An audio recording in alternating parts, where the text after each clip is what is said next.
प्यार के न जाने क्या क्या जख्म होते हैं। आइए जानते हैं स्टोरी के द्वारा। सुनील के निश्चल प्रणय निवेदन को रोजी उर्फ सीमा ने बड़ा बेदर्दी से ठुकरा दिया। बीते वक्त के साथ उसकी जिंदगी में आई अनीता सुनील के टूटे दिल के जख्म फिर हरे होने लगे थी कि एक दिन अचानक हुआ सीमा का आगमन, जिसने उसके दिलो दिमाग को झकझोर कर रख दिया।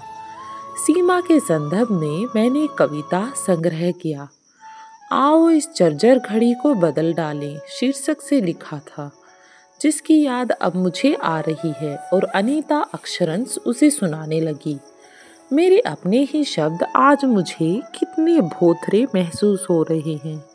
जितनी जल्दी हो सके आओ इस जर्जर घड़ी को बदल डालें, वरना हरगिज माफ नहीं करेगी हमें आने वाली हमारी नस्लें।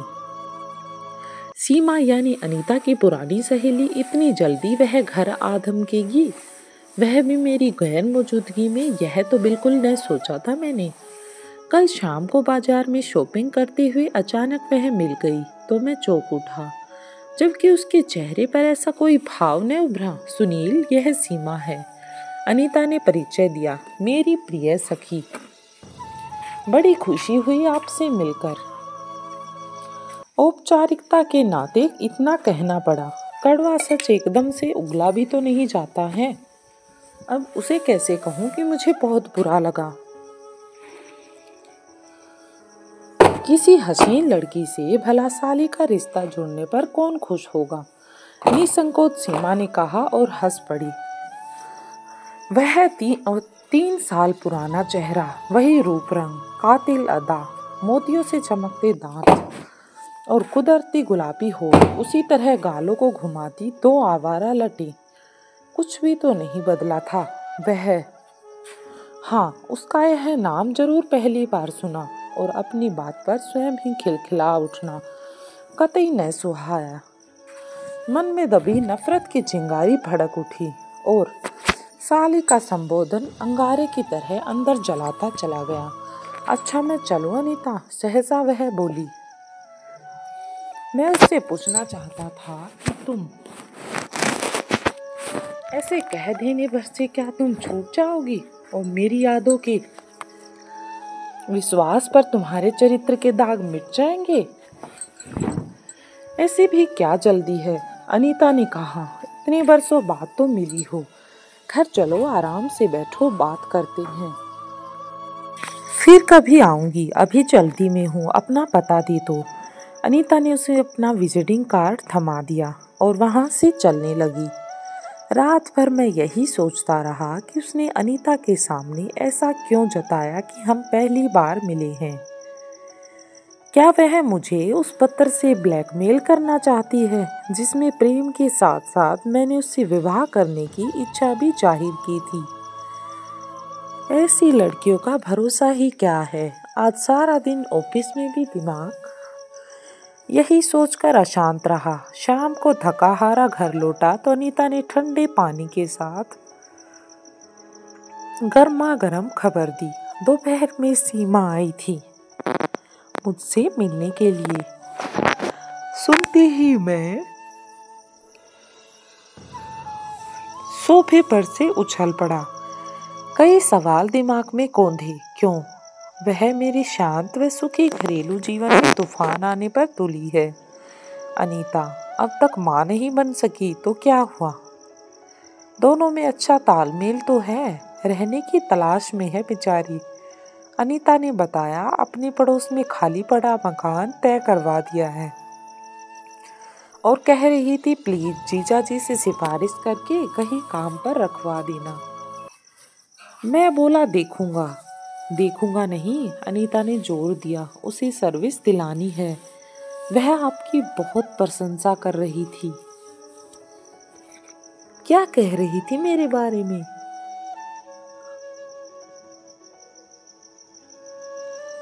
कह रही थी ऐसा नेक पति भाग्य से मिलता है।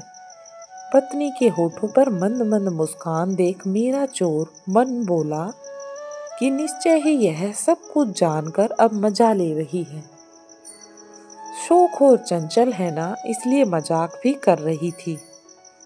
क्या? जाने मन, शादी से पहले अगर जनाब को देख लेती तो तुम्हारी जगह आज मैं होती। शुक्र है, लेकिन तभी अनीता ने यह कहकर मुझे फिर झटका दिया। मैं देख रही हूँ कल शाम से आप मुझे कुछ अपसेट दिखाई दे रहे हैं। क्या कोई बात है? तब उसने कहा, नहीं, मैं ठीक हूँ। स्वयं को संभालते हुए मैंने कहा, एक बात कहूँ अनी, मानोगी? उसने कहा, कहो, क्या बात है? सीमा से अब तुम्हारा मेल जोल बढ़ाना ठीक नहीं है।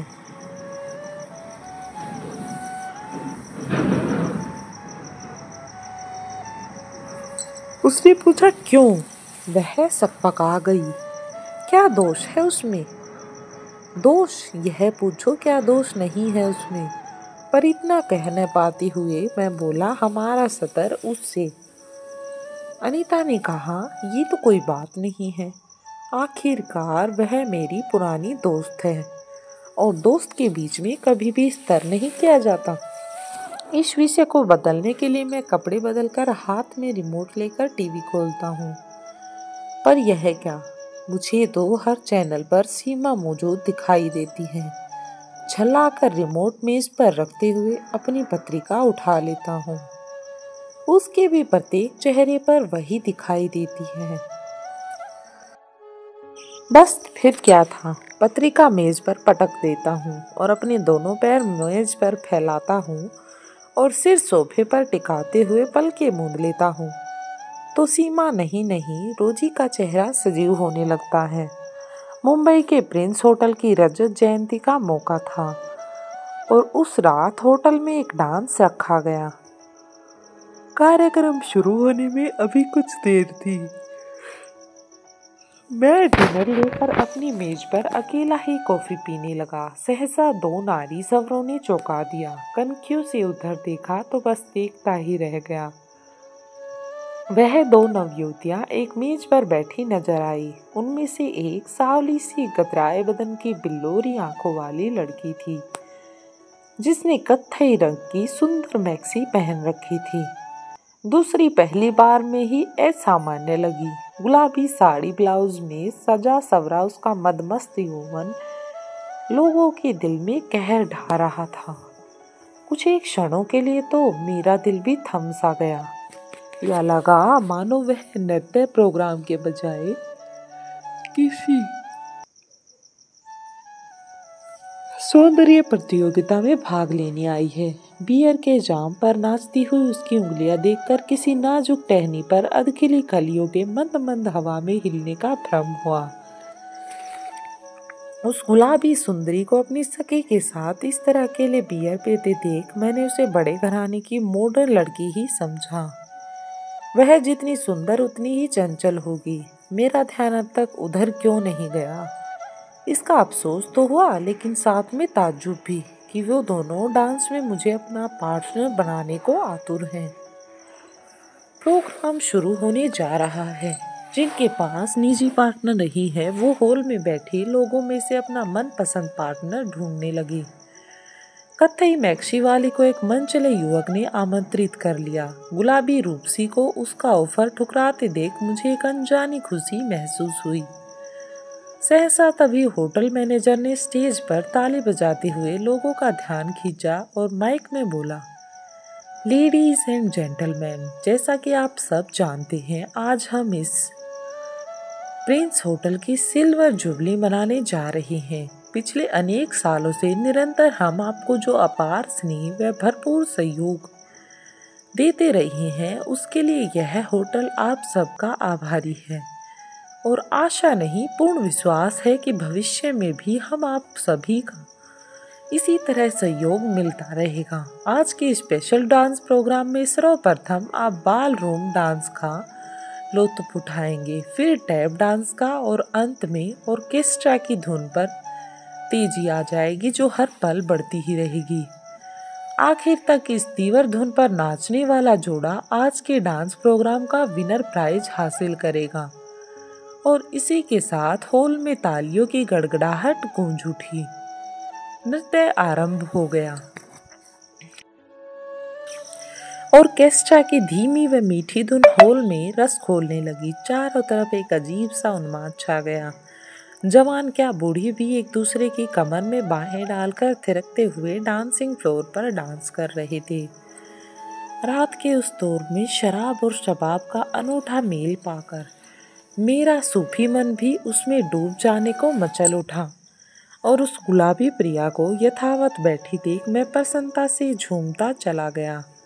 एम सुनील कुमार नाम बताते हुए उससे बोला, क्या आप मेरे साथ डांस करेंगी? श्योर, वह मुस्कुरा दी। मुझे रोजी कहते हैं।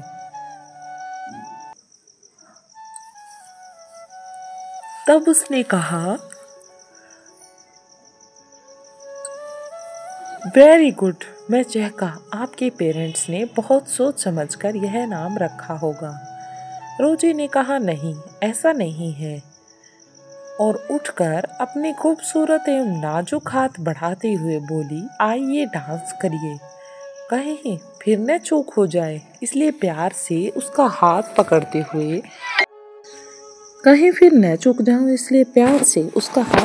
हुए मैंने कहा, थैंक यू। डांस में हम इस कदर खुलकर पेश आए मानो हम पहले से एक दूसरे को जानते हों। खैर, उस रात स्पेशल डांस प्रोग्राम में रोजी के साथ मुझे ही ताजमहल मिला, लेकिन विदा होते समय जब उसे प्राइज सौंपा तो वह उदास लगी, मानो उसकी उम्मीद पर मैं खरा नहीं उतरा। इसके बाद रोजी कई बार क्लब, होटल, सिनेमा, समंदर के किनारे आदि जगहों पर मिलती, लेकिन वह हमेशा ही जल्दी में होती, जबकि मैं निरंतर महसूस करता कि वह जानबूझकर ऐसा कर रही है। उसकी चेष्टा कतरा जाने में रहती है। अचानक ही सामने आ जाने से उसके चेहरे पर नागवारी के जो भाव उभरते, उन्हें आसानी से मैं पढ़ लेता। उसे मानो मेरा मिलना अखरता हो। वह मेरी होशो हवास पर इस तरह छा गई कि मैं एकांत में छटपटा उठता और तब मुझे ऐसा लगता कि उसके बगैर वजूद अधूरा है। प्राय मैं सोचता, जो ही वह मिलेगी तो मैं फौरन प्रेम का इजहार करूंगा, लेकिन रोजी की व्यस्तता और जल्दबाजी कुछ कहने का मौका न देती। एक दिन सोचा कि बात ऐसे नहीं बनेगी, अतः रोजी के वास्ते मैंने एक पत्र लिखा, जिसमें प्रेम के साथ साथ उससे विवाह करने की भी इच्छा प्रकट की गई। और अब वह पत्र सदा जेब में रहता ताकि मिलते ही उसे थमा दूं। सहसा एक दिन शाम को वह सड़क पर भीड़ में जाती दिखाई दी। मैंने जोर से नाम लेकर उसे पुकारा और उसे हिचक कर पीछे देखा। मैंने झट से गाड़ी फुटपाथ के साथ ले जाकर रोक दी तो उसे नजदीक आना ही पड़ा। हाय रोजी, उसने कहा। हाय। मुस्कुराने के बावजूद उसके चेहरे पर बेरुखी उभर आई। सफेद पैंट और टॉप पर खुली केश राशि में वह बिजलियां गिराती नजर आ रही थी। मैं कह उठा, आओ जुहू पर टहलें। सॉरी, आज फिर बिजी हूँ। खेत भरे शवर में वह बोली। आओ तो सही, जहाँ चाहोगी वहाँ उतार दूंगा। तुम मेरे साथ बैठो तो एक बार। दिल की बात कहने के लिए इतना सफर ही बहुत होगा। बस यही सब सोचकर उसने अपनी बात कहने के लिए उसे बिठाना सही समझा, लेकिन उसने कहा, बेकार ही आपको परेशानी देनी, क्या जरूरत है, मैं फुर्सत में हूँ। उतावलेपन से मैं उसकी बात बीच में काटते हुए बोला तो उसने इनकार करते मैं बन पड़ा। करती भी कैसे, अब उसके पास बनाने के लिए और बहाना नहीं था। कार का अगला गेट खोलते हुए वह चुपचाप मेरी बाजू में आकर बैठ गई। उसके बदन का मधुर स्पर्श पाते ही बात कहाँ से शुरू समझ में आना आई। कुछ एक क्षण यूं ही निकल गए। मुझे यही उतरना है, रोजी ने कहा। ठहरो रोजी, तब उसने कहा, और जाते जाते वह पलटी। मैंने पत्र निकालकर उसे देते हुए भारी स्वर में कहा, एकांत में इसे जरूर पढ़ें। जब भी आपको समय लगे। वह चिट्ठी लेकर भीड़ में समा गई। मैंने देखा वह क्लब के सामने उतरी है। अगली मर्तबा मिलते ही रोजी खिलखिलाकर हंस पड़ी। मैं अवाक सा मोतियों की भांति उसके दांत देखता रहा। हंसते हंसते उसकी आंखें नम हो गई और थोड़ी देर बाद उसने अपनी हंसी पर काबू किया और बोली, बस इतनी सी बात के लिए कागज रंग डाला। कितनी बार तो मिली हूँ, कभी भी कह दिया होता। क्या बात थी? तुम्हारी व्यस्तता और जल्दबाजी ने मौका ही कब दिया, इसलिए मैंने सोचा कि लिख देता हूँ। एकाएक रोजी गंभीर हो गई। माथा सिलवटों से भर गया, मानो किसी उलझन में फंस गई हो। हाँ कहेगी या ना, सोचते हुए मैंने उसे टोका। जवाब दो रोजी। उसकी चंचलता पुनः लौट आई और वह अपने आंसू इतनी सफाई से पी गई कि मैं देखकर दंग रह गया। बेकार शादी के लफड़े में क्यों पड़े हो? जबरन हंसते हुए उसने कहा, मैं यूं ही तुम्हारी बन जाने को तैयार हूँ। चलो, कहाँ ले जाना चाहते हो मुझे और क्या करना चाहते हो मेरे साथ? रोजी अश्लीलता की सारी हदें पार कर गई थी। निर्लज्जता से भरा यह निमंत्रण पाकर मन में आया कि एक जोरदार थप्पड़ उसके गाल पर मार दूं, लेकिन कुछ सोचते हुए दुख, आश्चर्य व क्रोध से कसमसा कर रह गया। इसके अलावा कोई ऑप्शन नहीं था। मुझे तुमसे ये उम्मीद न थी रोजी कि तुम इस तरह की बातें करोगी। गलती की जो एक सेक्स वर्कर से आप कोई दूसरी उम्मीद कर बैठे। रोजी ने मानो पिघला हुआ शीशा कानों में उड़ेल दिया हो। जी उसके शब्दों पर विश्वास न हुआ और मैं पागलों की भांति उसे देखता रह गया। यह खूबसूरत लड़की बाजारू माल कैसे हो सकती थी? नहीं, पर जो पहले से था उस पर यकीन करना ही पड़ा। उसके मुख से यह कड़वा सच सुनकर प्यार के साथ साथ अब उसके प्रति सहानुभूति भी उमड़ आई। जीवन में इस अंधेरी राह पर जाने के पीछे अवश्य कोई मजबूरी रही होगी। उसे जानने की इच्छा से ही मैं कातर स्वर में बोला, इतनी सुंदर, पढ़ी लिखी और समझदार होकर भी तुमने यह लाइन क्यों पकड़ी रोजी? इसके पीछे क्या कारण था? मुझे सच सच बताओ। अरे तुम तो भावुक हो गए। वह मजाक उड़ाते हुए खिलखिला उठी, जबकि मैं उसे अपनी आंतरिक वेदना पर हंसी का लबादा उड़ते हुए साफ साफ देख रहा था। मजाक नहीं रोजी, मैं अब भी तुम्हें अपना जीवन साथी बनाना चाहता हूँ। सचमुच भावुकता के वेग से मैं बहता ही चला गया। तुम्हारे अतीत से मुझे कोई सरोकार नहीं है और न ही भविष्य में कभी कुछ पूछूंगा। मैं तो सिर्फ तुम्हें इस अंधेरे से उजाले में ले जाकर नए जीवन की शुरुआत करना चाहता हूँ, जहाँ तुम और मैं दोनों हमारी खुशियाँ होंगी। तुम्हारे विचार और भावनाओं की मैं कद्र करती हूँ सुनील। वह यथार्थ के कठोर धरातल से चिपकी रहकर ही बोली, मगर अफसोस तुम्हारा ऊपर ठकुराने पर मजबूर हूँ। मेरी हालात ऐसी हैं कि लाख चाहने पर भी मैं उनके खिलाफ कोई फैसला नहीं ले सकती। मुझ पर भरोसा करो रोजी, मैं उन तहे दिल से कहा, हर मुश्किल का हल हम मिलकर आसान कर लेंगे। प्लीज बताओ तो सही। यह नामुमकिन है सुनील, कहकर उसने गहरी सांस ली और फिर अपनी कलाई पर बंधी घड़ी देखकर बोली, अच्छा अब मैं चलूं? लेकिन जाते जाते ठहर गई। उसी कातिल अदा से पलट कर देखा और हंसकर बोली, यो रास्ते में अचानक ही घेर कर मेरा धंधा खराब मत किया करो। पहले दिन भी तुम्हें अपना ग्राहक समझा था मैंने, और मेरी वह रात बेकार गई। खैर कोई बात नहीं, तुमसे मुझे न जाने क्यों अजीब सा लगाव हो गया है और उसमें कोई नाम नहीं देना चाहती। हाँ, अगर तुम चाहो तो हफ्ते में एक नाइट तुम्हारे साथ मुफ्त गुजार दिया करूँगी तुम्हारे नाम के लिए।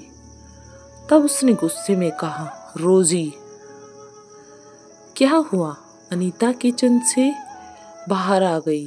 क्यों चिल्ला रही हो? तबीयत तो ठीक है तुम्हारी? तब उसने कहा, हाँ मैं ठीक हूँ। यह कहकर माथे से पसीना पोंछते हुए बोला, आज चाय नहीं दोगी क्या? तब उसने कहा, 1 मिनट रुकिए, अभी लाई। और वह लौट आई। फिर रोजी के बारे में सोचने लगा। रोजाना ऑफिस आती जाती सड़कों पर या जहाँ जहाँ उसके मिलने की संभावना थी, वे सारे ठिकाने देखने पर रोजी नहीं मिली। फिर अचानक एक दिन भीड़ में वह नजर आ गई। फौरन कार फुटपाथ के पास एक और रोककर मैं पैदल ही उसके पीछे हो लिया। रोजी हाँफते हुए मैंने पुकारा और वह अनजान सी आगे बढ़ती चली गई। मुझसे रहा न गया और दौड़कर उसे पकड़ लिया और फुटपाथ पर खींच लिया। तब उसने कहा, आखिर तुम चाहती क्या हो? पलटते ही वह एकदम से घुर्राई। क्यों हाथ धोकर मेरे पीछे पड़े हो? उसने कहा, आई लव यू रोजी, मैं तुम्हें चाहता हूँ। तब उसने सहम कर इधर उधर देखा और बोली, देखो मैं चिल्ला उठी तो यहाँ लोग जमा हो जाएंगे और जिससे वे सब तुम्हें इसका मतलब अच्छी तरह से समझा देंगे। पुकारूं किसी को? मैं यह सोचकर सिर से पांव तक ठहर गया कि वह मेरे साथ ऐसा भी कर सकती है। उसके बाह पर अपने हाथ को कसा हुआ मेरा हाथ दूसरे ही क्षण ढीला पड़ता चला गया। आइंदा यह हरकत मत करना, वरना चेतावनी देते हुए उसने अपना हाथ छुड़ाया और भीड़ में कहीं खो गई।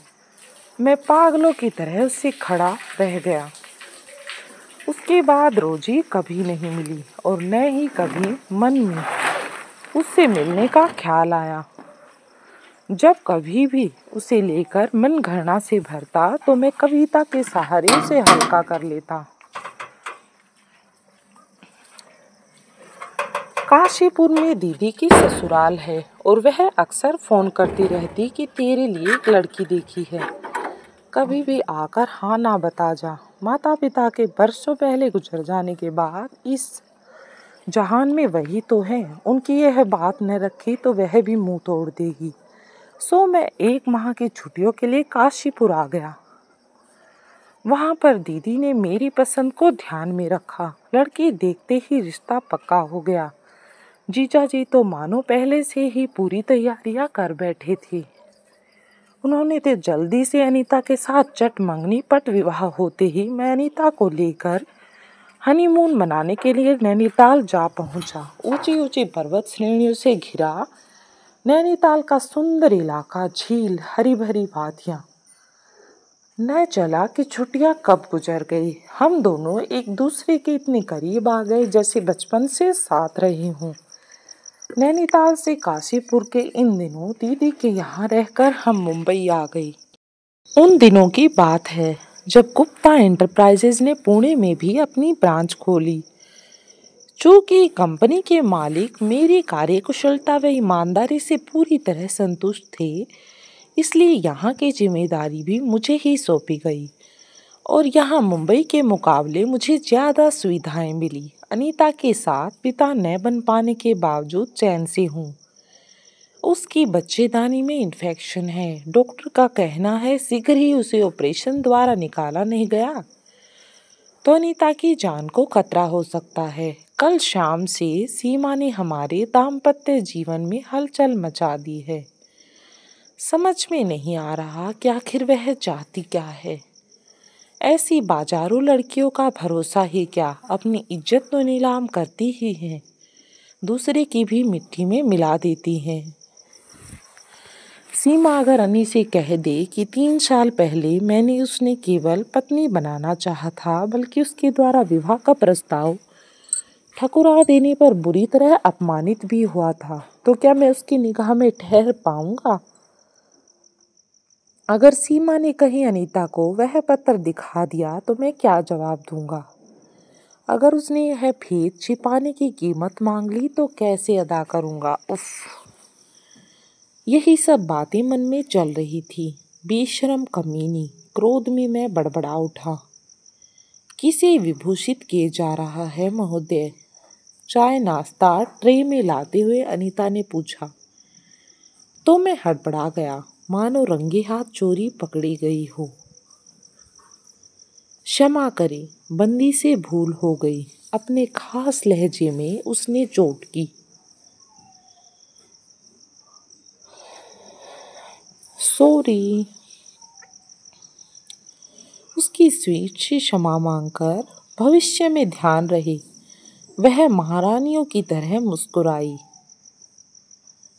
चाय से पहले मुंह में चिप्स डाला तो मन में यह ख्याल आया कि क्यों न अनीता को अपने बतीत के बारे में बता दूं और अपराध बोध से मुक्त हो जाऊं। यह तो मुझे अच्छी तरह समझती है। मेरी कविताओं की सहृदय पाठक ही नहीं बल्कि समूह आलोचक भी है। हाँ, इसी के सहयोग व प्रेरणा से तो कायर नहीं हैं हम। और आओ इस जर्जर घड़ी को बदल डालें। कविता संग्रहों का प्रकाशन हुआ है। सीमा को तुम कब से जानती हो अनी? रहस्य उद्घाटन से पहले टोह लेना चाहा। बचपन से, उसने बताया। बाजपुर में उसका परिवार हमारे पड़ोस में ही रहता था। 9वीं में वह अपने मम्मी पापा के साथ वाराणसी चली गई थी। कुछ समय तक हमारे बीच फोन पर बातचीत होती रही। फिर वे लोग भैया की शादी में नहीं आए तो फोन आना बंद हो गया। उसके बाद वह कल शाम ही मिली। क्यों, क्या हुआ? तुम किस लिए पूछ रहे हो? उसे नौकरी पर लगवाने के लिए पूछ रहा हूँ। उसकी योग्यता क्या है, इस बारे में पूछ रहा हूँ। अंग्रेजी से बीए फाइनल नहीं कर सकी थी वो। उससे पहले ही उसकी पढ़ाई छूट गई थी किसी न किसी कारण से। क्यों, क्या हुआ था ऐसा जिसके कारण उसकी पढ़ाई छूट गई थी?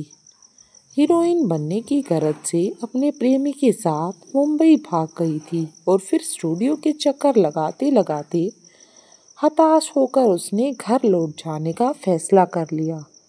उसका वह प्रेमी उसके गहने व रुपए लेकर भाग गया और जाते जाते उसे लड़कियों से जबरन धंधा कराने वाले एक गिरोह के एजेंट को बेच गया, जिसके बॉस के पास कई पुरुषों के साथ बेहोशी में शूट की गई उसकी ब्लू फिल्म थी। कंप्यूटर तो जानती होगी। हाँ, प्लीज कोई जगह खाली हो तो उसे रख लो, अनीता ने आग्रह किया।